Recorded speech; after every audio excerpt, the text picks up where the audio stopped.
The fog hung thick over Willow Creek, smothering the town in a gray blanket. Through the mist, the gallows stood on the hill like a dark promise. Sheriff Thomas Hayward watched from the jailhouse window, his weathered hands gripping the sill. The pocket watch in his vest ticked away the minutes until 6. Behind him, the lone cell held a man who'd killed 2 during a stagecoach robbery. The prisoner sat motionless on his cot, back against the wall, eyes fixed on nothing. He hadn't spoken since the sentencing 3 days ago. Thomas rubbed his face. 23 years as sheriff, and hangings never got easier. This one felt heavier than most. Something about the prisoner's eyes, familiar somehow, though Thomas couldn't place it. The clock on the wall struck 5. 1 hour left. Thomas poured himself coffee and carried a second cup to the cell. The prisoner didn't look up when the sheriff slid the mug through the bars. "Sun'll be up soon," Thomas said. The prisoner nodded once. His hands were steady as he reached for the coffee. The sheriff turned to leave when the prisoner finally spoke. "Sheriff, I need to write a letter." Thomas paused. "To who?" "Judge Morrison." The name hung in the air between them. Judge Everett Morrison, the same man who'd sentenced this stranger to hang. "What business you got with the judge?" The prisoner's eyes lifted, meeting Thomas's gaze. He should know who he's hanging. Thomas felt something cold settle in his stomach. And who would that be? His son. The sheriff's coffee mug slipped from his hand, shattering on the floor. Willow Creek had grown from a mining camp to a proper town over 30 years. Nestled in a valley between rolling hills, it was the kind of place where everyone knew everyone's business, or thought they did. Judge Everett Morrison's 2-story house stood on the edge of town, white paint never allowed to chip, garden tended weekly. The judge himself was a pillar of the community, tall, silver-haired, with eyes that could freeze a man's confession in his throat. Thomas remembered when the judge had first arrived with his young wife and small boy. That was before the tragedy, before the boy disappeared and the wife died of grief. The judge had never remarried, never spoke of his loss. He'd poured himself into the law instead, becoming known for his fairness and unwavering principles. Thomas had been deputy then, learning from old Sheriff Blackwood. He remembered the search parties, the weeks that stretched into months with no sign of 8-year-old James Morrison. Eventually, people stopped looking. Life moved on. The judge buried his wife and his grief, and the town respected his silence. 20 years had passed since then.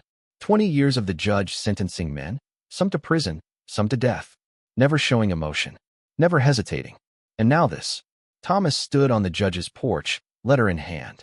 The paper felt unnaturally heavy, like it contained more than just words. He knocked 3 times. Judge Morrison opened the door himself, already dressed despite the early hour. His eyes narrowed at the sight of the sheriff. "Thomas, isn't the execution at 6? "Yes, sir." "May I come in?" The judge stepped aside. His study was neat as always. Law books arranged by subject. Desk clear except for a single case file. The one for tomorrow's hanging. "What brings you here at this hour?" The judge poured 2 glasses of whiskey, though neither man would normally drink before sunrise. Thomas didn't sit. "The prisoner asked me to deliver this to you." The judge took the folded paper, his expression unchanged. Condemned men often write letters. Pleas for mercy, usually. This one's different. Something in Thomas's tone made the judge pause before breaking the seal. His eyes scanned the first line, then stopped. The color drained from his face. "This is some kind of trick," he whispered. "I don't think so, sir." The judge read further, his hand beginning to tremble. When he finished, he set the letter down carefully, as if it might explode. "He claims to be James." Thomas nodded. "Says he can prove it. Talks about a birthmark on his shoulder. Shape of a crescent moon." The judge's glass slipped from his fingers, spilling amber liquid across the polished floor. Neither man moved to clean it up. "My son is dead," the judge said flatly. "He wandered off. Animals got him. Or he fell into the river. Unless he didn't. And what? Grew up to become a murderer." The judge's voice rose.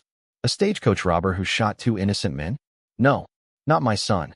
Thomas watched his old friend closely. "Don't you want to know for sure?" The judge turned away, staring out the window at the gallows on the hill. "The law doesn't care who he is. He was tried fairly. Found guilty on solid evidence. Multiple witnesses. Everett," Thomas said softly, using the judge's first name for the first time in years. "If there's even a chance. The hanging proceeds as scheduled." The judge's voice was iron. I'll be there to witness it, as is my duty. Thomas took a step forward. At least see him. Look him in the eye before. Get out, Sheriff. The judge didn't turn around. You have a job to do at sunrise. I suggest you prepare for it. Thomas left the letter on the desk and walked out. The fog was beginning to lift as he made his way back to the jailhouse, revealing a sky turning pink at the edges. The gallows waited, patient as death. The prisoner looked up when Thomas entered. Did you give it to him? Thomas nodded, unlocking the cell. Protocol required the condemned to be moved to a holding area near the gallows an hour before execution. What did he say? The prisoner stood, offering his wrists for the shackles. He's coming to the hanging. A bitter smile crossed the prisoner's face. Of course, duty above all else. That's Everett Morrison. Thomas secured the chains. Is it true? Are you really his son? James Morrison died a long time ago, Sheriff.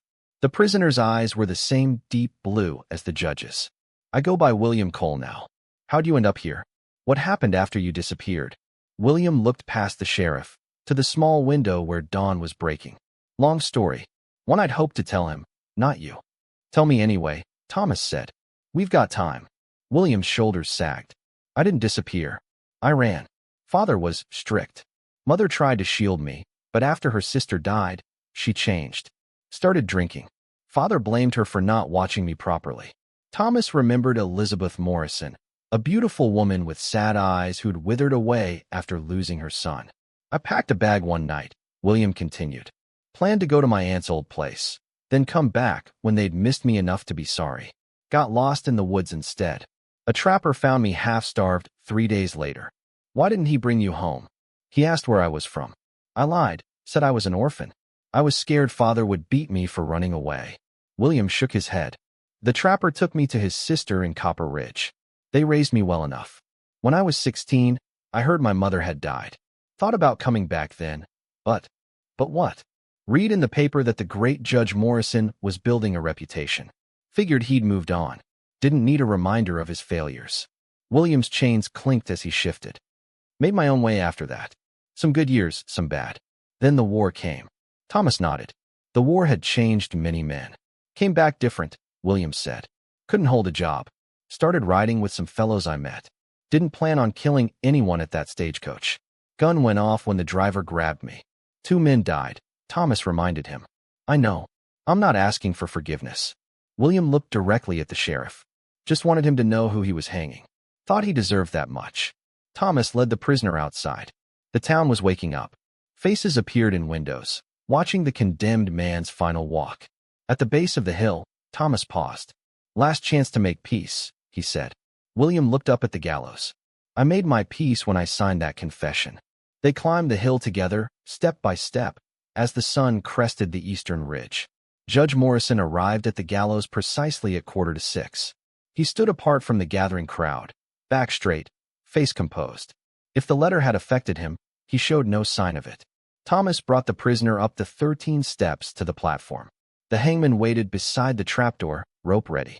A small crowd had gathered, not as many as sometimes came to these things, but enough to witness justice being served. As procedure dictated, Thomas asked, "Any last words?" William looked past him, directly at the judge. For a long moment, their eyes locked.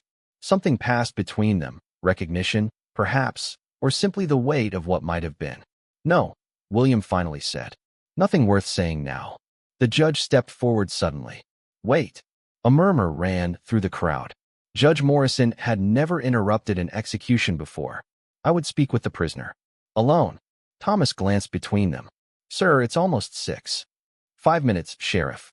The judge's voice allowed no argument. Thomas nodded to the hangman, who stepped back. The crowd watched in confusion as the judge climbed the steps to stand before the condemned man. "The birthmark," the judge said quietly. "Show me." William turned slightly, pulling his shirt collar aside with his shackled hands. There on his shoulder was a crescent-shaped mark, dark against his skin. The judge's breath caught. His hand moved as if to touch it, then fell away. "James," he whispered. "Hello, Father." The judge's composure cracked. His shoulders sagged as if under an impossible weight. "Why didn't you come home? Would you have welcomed me? Your mother died looking for you, waiting for you." William's face tightened. "And you? Did you look for me?" For years. The judge's voice broke. Every rider that came through town, every stranger's face. I searched for you in all of them. Not hard enough. William's chains rattled as he shifted. But it doesn't matter now, does it? You've upheld the law. The great Judge Morrison, impartial to the end. The judge stepped closer. I didn't know it was you. Would it have made a difference? The question hung between them, unanswerable. The town clock began to strike 6. Each toll echoed across the silent crowd. Time's up, Thomas said softly. The judge turned to him, something desperate in his eyes. Thomas, I can't. The law is the law, William interrupted. Isn't that what you always say, Father? The judge looked back at his son. 20 years of loss reflected in his eyes. I was wrong about many things. Sir, Thomas said, we need to proceed. The hangman stepped forward again. The judge didn't move. Everett, Thomas whispered. You need to step down now. Still, the judge stood frozen, looking at his son as if trying to memorize his face. William smiled sadly. Go on, Father. Do your duty. It's what you've always done best. Something broke in the judge's expression. He reached out suddenly, gripping his son's bound hands. I'm sorry, he said, voice raw. For everything. William's hard expression softened. For a moment, the 8-year-old boy he had been shown through. I know. The judge stepped back, descending the stairs with heavy steps. The crowd parted for him as he moved to his position. His face had aged a decade in minutes. The hangman placed the hood over William's head. Thomas read the formal declaration, his voice steady despite the knot in his throat. The crowd stood silent, sensing something more happening than just frontier justice. As the hangman reached for the lever, Judge Morrison suddenly called out, Stop! Every head turned. The judge strode forward, authority in every step. As the appointed judicial representative of this territory, he announced, voice carrying across the hillside, I am ordering a stay of execution pending review of new evidence. Murmurs rippled through the crowd. The hangman looked to Thomas, who nodded slightly. Remove the hood, the judge commanded. When William's face was revealed, the judge addressed the crowd. This man is my son, James Morrison, long thought dead. This fact does not excuse his crimes, but it does demand further consideration of his case. Gasps and whispers spread through the onlookers. Thomas watched the judge carefully, seeing both the public figure and the broken father standing before them. Sheriff, the judge continued, return the prisoner to his cell. I will be submitting formal documentation to the territorial governor requesting commutation to life imprisonment. Yes, sir, Thomas said, relief washing through him. As he led William down from the gallows, the judge added, And Sheriff? I'll be visiting the prisoner this evening.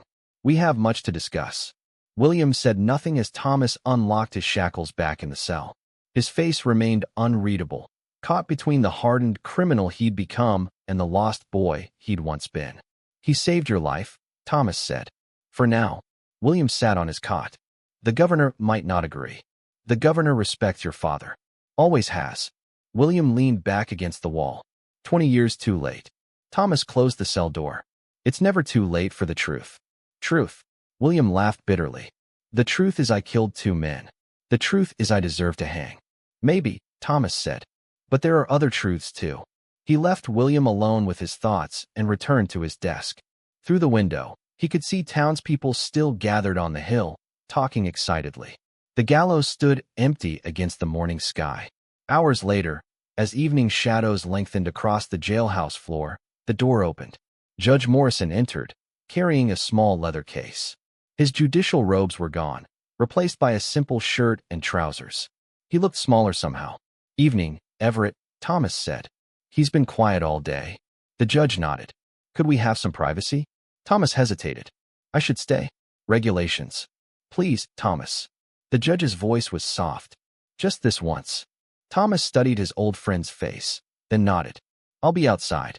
Call if you need me. The door closed behind him. Judge Morrison approached the cell where his son sat in the growing darkness.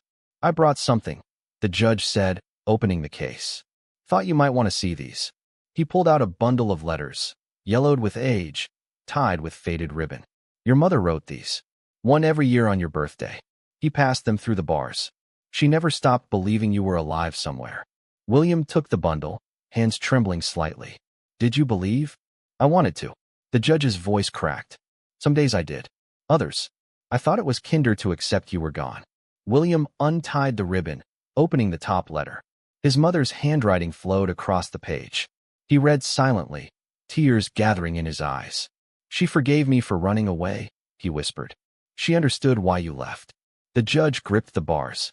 I was too harsh, too demanding.